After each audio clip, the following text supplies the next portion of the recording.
ప్రభుత్వం సీఎం రేవంత్ రెడ్డి గారి ఆధ్వర్యంలో ప్రజలకు ఏది అవసరం ఉందో దాన్ని తీసుకొని సంబంధిత అధికారుల ద్వారా ప్రజాప్రతినిధుల ద్వారా తెలుసుకుంటూ ఒక్కొక్క అడుగు ముందుకేస్తా ఉన్నాం. ఇలా కావాలని పదే పదే విమర్శలు, వాళ్లకు నీతి నిజాయితీ ఉంటే వాళ్ళు మొదటి వాగ్దానం ఏముంది, దళితుని ముఖ్యమంత్రి చేస్తా అన్నారు. 10 ఏళ్ళైనా చేయలేదు, మూడోసారి కూడా నేనే అన్నాడు.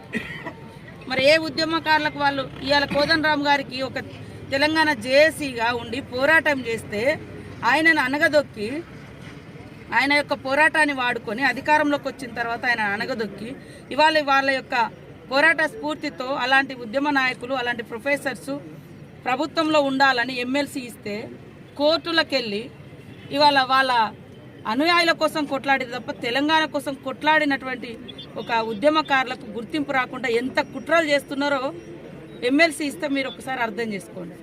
వాళ్ళట ఉద్యమ పార్టీ అట.